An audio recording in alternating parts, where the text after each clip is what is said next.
Hi. She's very scared. Tell me what's going on. Well, I'm a Christian, and my parents are Muslim. They're extremely devout, and they can't know about my faith. Well, they do now, but they've threatened to kill me. I don't know if you know about honor killing, but this faith that you guys don't understand. Islam is very different than you guys think. They have to kill me. My blood is now halal, which means that because I am now a Christian, I'm from a Muslim background, it's an honor. If they love God more than me, they have to do this. And I'm fighting for my life. You guys don't understand. And they don't understand.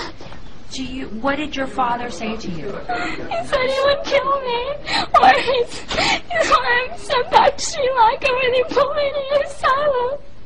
He said they go crazy. It's okay. Calm down. I ran away from home. I wrote my parents a note. I said, I refuse to deny Jesus, and He's my Lord and Savior. And I pray you find His forgiveness and mercy, and I love them both dearly. I wrote that, but they never showed it to the police officers. They want me back home. I can't go back to Ohio. You guys don't understand that community. That like, I will die within a week. Like, my life is at stake. But my dad threatened me. I was ready to die. These were my thoughts, that I'll be a martyr for Christ. Let it be so. But the Lord led me here somehow through His grace. I rode on a bus for 27 hours to 30 hours to get here, and so it's been God's hand protecting me the entire time. And but I'm fighting for my life, so if prayers are appreciated. I don't know what, today's my birthday, my 17th birthday, and I might even die. I don't know what's gonna happen to my own life. Like, can you tell me why you ran away? I was threatened by my dad. When my dad found out, I had a Facebook. That's how he found out.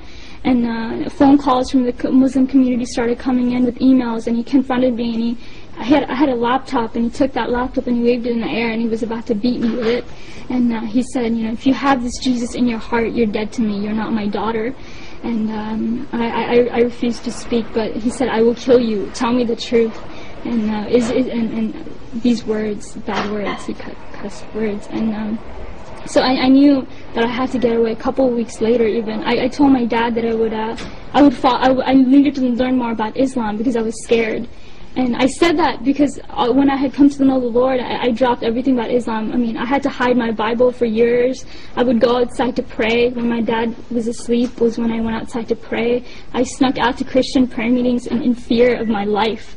And finally, this day had come where I was confronting my dad. But a couple of weeks later, after I told my dad that I wouldn't follow Islam, but I would learn more about it, and he put me class after class after class after class, thinking that that my mind was going to be back in it. But of course not. I mean, I'm a follower of God, Jesus, the true living Jesus, but a couple of weeks later, my mom found a Christian book, and I knew it was then that it was over for me. I had to leave. How did you end up in Florida here? Here? What happened is that night I had to leave, so I left that Saturday night, was it? It was Saturday night in the morning. I left to go to a friend's house, and I asked her, I begged her to take me to a church. I needed to get to church. I needed to pray. I needed to seek the Lord to know what to do. And so that entire day from 7 in the morning to late at night, I prayed and prayed and prayed, and finally I was able to get a ride back home to the person's house. And then I stayed there Sunday night, because my dad was coming back home from his trip that night. And so I stayed there that night, and I just left. I hitchhiked to a bus station, and I got a ticket to Florida because I had met them through a prayer ministry on Facebook. And this was the farthest away from Ohio, and you don't understand. If I had stayed in Ohio, I wouldn't be alive. And so I was able to do that, and I called them from on the bus. I used random, nice people there that I was able to talk to, and I used their phone to call them, and then I came here. Here I am. Any type of killings at all in your family?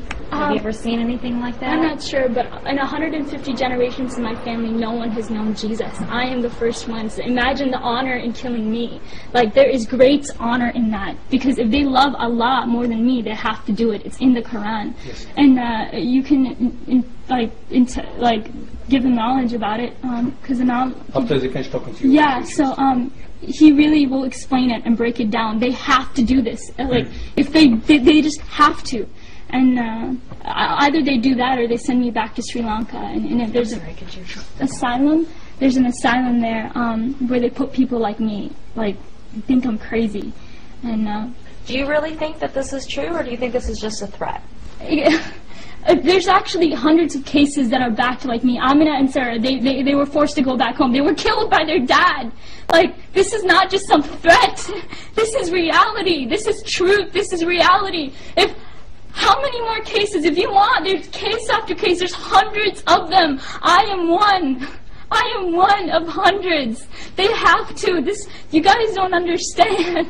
They have to. I don't know what else to say, but they have to. If you want proof, there's hundreds of cases that can validate my story. Even my friends and people from back home, they knew what would happen to me. My own brother knew about my faith, and yet he didn't tell my dad. What does that say? He knew the consequences.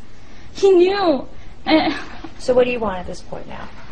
I want to be with them. I want to be free from my parents. I want to be free. I want to worship Jesus. I want to go to church on Sundays and read my Bible and say Jesus is alive whenever I want to. You guys talk about religious freedom? No, I don't have that. I want to be here. I want to worship Jesus freely. That's what I want. I don't want to die. All right.